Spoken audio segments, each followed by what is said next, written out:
In the high-stakes world of Formula One, where engineering brilliance often decides championships, few names command as much respect, or mystery, as Adrian Newey. The mastermind behind legendary cars at Williams, McLaren, and Red Bull, Newey's genius has shaped the sport for nearly 4 decades. But here's the twist. Despite relentless offers from Ferrari and Mercedes, the sport's most iconic teams, Newey has consistently turned them down. As whispers grow about his potential departure from Red Bull in 2025, could Ferrari finally get their man? In this video, we'll uncover the real reasons behind why Newey rejected these powerhouse teams time and time again, and why his decision goes beyond just contracts and money. Stick around, because the answer might surprise you. The first time Ferrari attempted to lure Newey to Maranello was in the mid-1980s. At the time, Ferrari was in a period of turmoil. The team was grappling with the complexities of Formula One's first turbocharged era, a technological frontier that demanded engineering excellence Ferrari struggled to achieve consistently. Enzo Ferrari, still the visionary leader of the team he founded, was known for his relentless pursuit of excellence and willingness to explore unconventional avenues in his quest for success. Around the same time, a young Adrian Newey was making waves in American open-wheel racing. Newey had established himself as a rising star in IndyCar design, gaining attention for his innovative approach and fresh ideas. His work on the March 85C, which competed in the Indianapolis 500, caught Ferrari's attention as the Italian Marquis briefly flirted with the idea of returning to IndyCar. Enzo Ferrari's ambitions were grander than just Formula One. He saw an opportunity to compete in America's most prestigious racing event, the Indy 500, for the first time since the early 1950s. To this end, Ferrari considered tapping Newey's expertise. The allure of working for one of motorsport's most storied brands must have been tempting, but Newey was cautious. Ferrari's Formula One team was embroiled in political battles with the FIA over new engine regulations set to take effect in 1989. And the instability at Maranello likely influenced his decision. Newey ultimately declined the offer, leaving Ferrari without the young designer who would later revolutionize Formula One. The Ferrari IndyCar project, once a serious initiative, eventually fizzled out. The car that Newey might have designed never saw competitive action. This episode highlighted Ferrari's growing desperation during the 1980s, a decade marked by sporadic success and frequent underperformance in Formula One. While Newey continued to hone his skills in America, Ferrari's inability to secure top-tier technical talent foreshadowed future struggles. Fast forward a decade, and Ferrari's attention once again turned to Newey. The mid-1990s were a critical period for Ferrari, as it sought to end a world championship drought that had stretched since Jody Schechter's title in 1979. By 1993, Ferrari's Formula One operation was in disarray, plagued by a string of underwhelming cars and management changes. Jean Todt, a seasoned rally mastermind, was brought in to spearhead the team's revival. Todt knew that to restore Ferrari to glory, he needed the best technical minds in the sport. At the time, Adrian Newey was already establishing himself as one of the premier designers in Formula One, having built dominant cars at Williams. Todt recognized that securing Newey's services could be the key to turning Ferrari's fortunes around. In 1995, as Newey's contract with Williams was nearing its end, Ferrari made a significant push to hire him. Todt flew Newey to Maranello, offering not just a leading role within the team, but also a partnership with another key signing, reigning world champion Michael Schumacher. Ferrari was in the process of assembling a super team with Schumacher as the centerpiece, and Newey would have been tasked with building the cars that would carry the German driver to victory. The terms were enticing. Ferrari offered Newey control over technical development and a significant salary increase. However, the timing was complicated by several factors. Newey had just gone through a difficult period after the death of Ayrton Senna in 1994. Senna had been driving the Williams FW16, a car Newey designed, when he tragically crashed at Imola. The emotional weight of that event cast a long shadow over Newey's career, and it was not lost on him that moving to Ferrari would involve working closely with Schumacher, a driver Senna had deeply distrusted. particularly over allegations that Benetton was using illegal traction control in 1994. Additionally, the prospect of uprooting his family to move to Italy was a significant deterrent for Newey. The cultural and lifestyle changes, combined with the pressure of Ferrari's demanding environment, made the decision even more complex. Ultimately, Newey decided to stay at Williams, where he felt he could continue his work without the personal and professional upheaval that a move to Ferrari would entail. Ferrari's offer, while tempting, wasn't enough to overcome Newey's reservations. The team was forced to look elsewhere, eventually signing Ross Brawn and Rory Byrne, two architects who, along with Schumacher, would lead Ferrari to 5 consecutive drivers' titles from 2000 to 2004. For Ferrari, missing out on Newey was a significant setback. The team's revival in the late 1990s and early 2000s was undeniably successful, but the thought of what might have been with Newey as the mastermind behind their cars lingers as a tantalizing what if in Formula One history. Adrian Newey eventually left Williams for McLaren in 1997, where he designed several championship-winning cars. However, his most transformative move came in 2006 when he joined Red Bull Racing, a team that was, at the time, a midfield outfit with little pedigree. Red Bull was a young, brash organization, and Newey's arrival marked a turning point. Under his leadership, the team went from being a paddock underdog to a dominant force, winning 4 consecutive Constructors and Drivers' Championships from 2010 to 2013. By 2014, however, Newey's enthusiasm for Formula One was waning. The introduction of new hybrid power unit regulations drastically shifted the balance of power in the sport. Mercedes quickly emerged as the dominant team, leveraging a superior engine that left its rivals, including Red Bull, scrambling to catch up. Newey, a designer who thrived on finding clever aerodynamic solutions, was frustrated by the shift towards engine performance as the defining factor in competitiveness. Red Bull's struggles were compounded by Renault's underperforming engine, which was plagued by reliability issues and a significant power deficit compared to Mercedes. The partnership that had powered Red Bull's glory years was now a source of immense frustration. Newey, Christian Horner, and Helmut Marko met with Renault's then CEO, Carlos Ghosn, to push for more investment and development. However, Ghosn made it clear that Renault's commitment to Formula One was primarily for marketing purposes, and there was no appetite for the level of investment required to close the gap to Mercedes. This was a low point for Newey. Disillusioned and considering his future, he began exploring other options. Enter Niki Lauda, the legendary Mercedes executive who had played a pivotal role in convincing Lewis Hamilton to join the team in 2013. Lauda saw an opportunity to strengthen Mercedes' already dominant operation by adding Newey to the fold. He even made personal visits to Newey's home in an attempt to sway him. The idea of joining a winning team like Mercedes was tempting, but Newey ultimately decided against it. He felt that moving to Mercedes would be too easy, a scenario where success was almost guaranteed and where the challenge of overcoming obstacles was diminished. During this period, Ferrari also renewed their interest in Newey. The 2014 season was a disaster for the Scuderia, with the team failing to win a single race for the first time since 1993. Ferrari's car was not only uncompetitive, but also hampered by a poor power unit that was overweight and inefficient. The internal chaos at Maranello led to a series of high-profile exits, including team principal Stefano Domenicali and engine chief Luca Marmarini.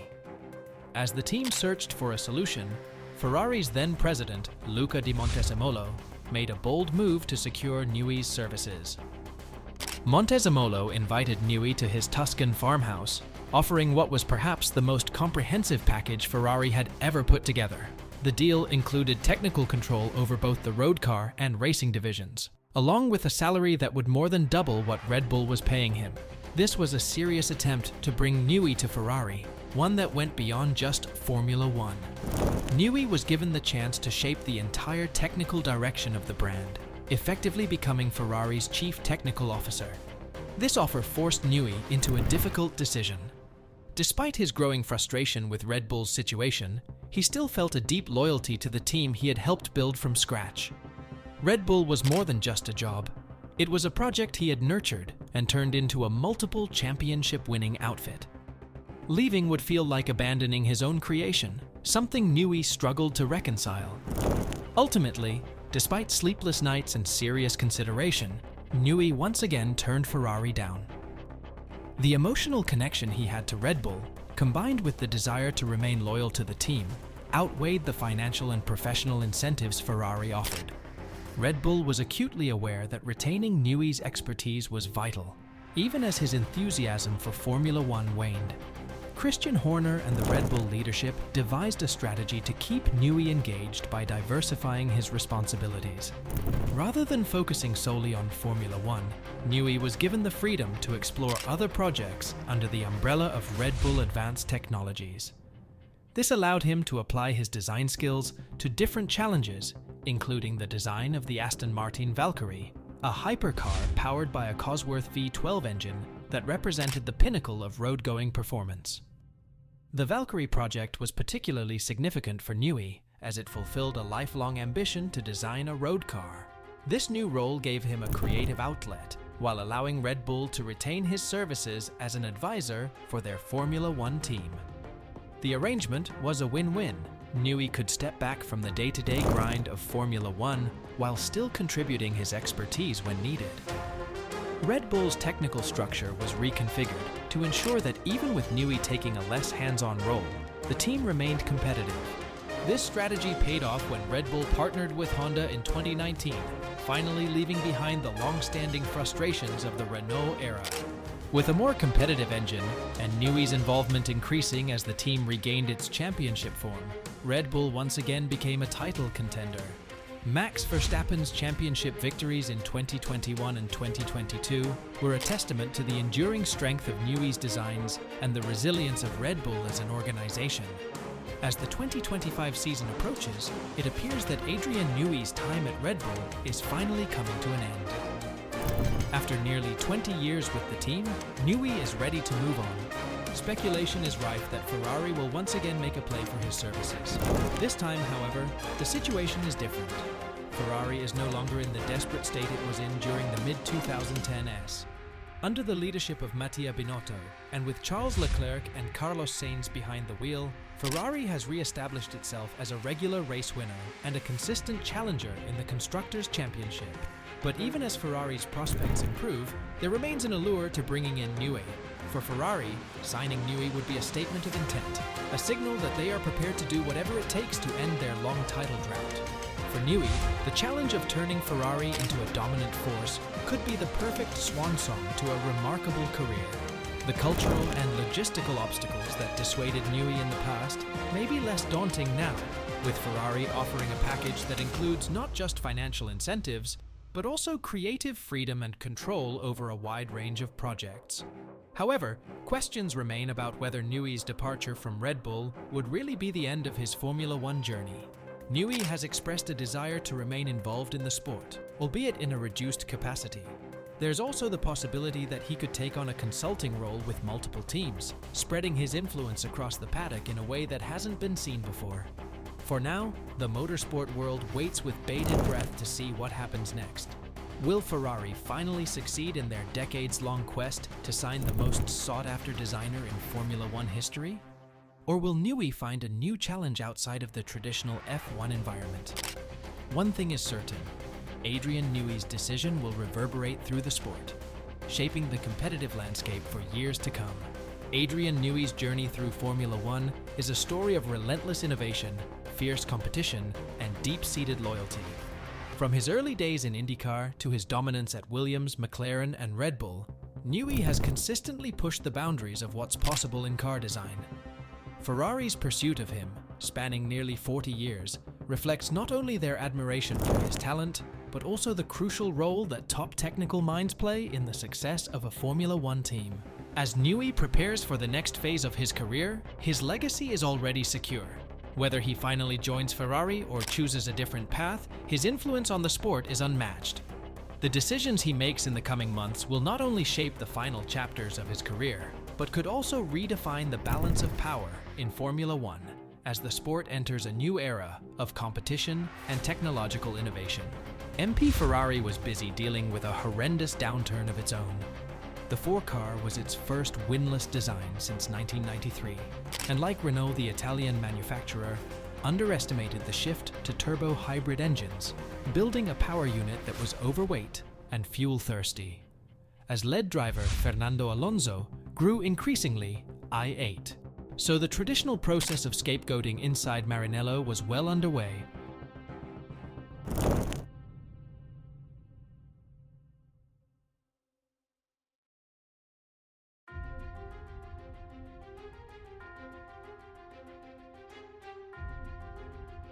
Meanwhile, company president Luca Dionlo himself, soon heading for the exit door, made an audacious play to land Newey's signature.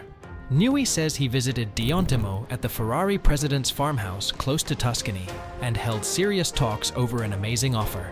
New says Ferrari was prepared to hand over technical control of its entire road and race car operation and more than double Newey's Red Bull salary to make it happen. Presumably, this would have effectively made Newey Ferrari's chief technical officer, with then technical director James Allison. Reporting into him, this offer wasn't quite so easy to turn down as the Mercedes one had been, although he only entertained these discussions with Ferrari purely out of frustration. He admitted the subsequent offer gave him a very difficult decision to make that cost him many nights' sleep. But in the end, Newey turned Ferrari down for a 3rd time. Even though he was fed up with Red Bull's predicament in F1, his paternal love for a team he'd helped build and turn from what he called a paddock joke into a multiple world championship winning outfit was simply too strong at the same time. Newey was also pushing for his own position within Red Bull to change.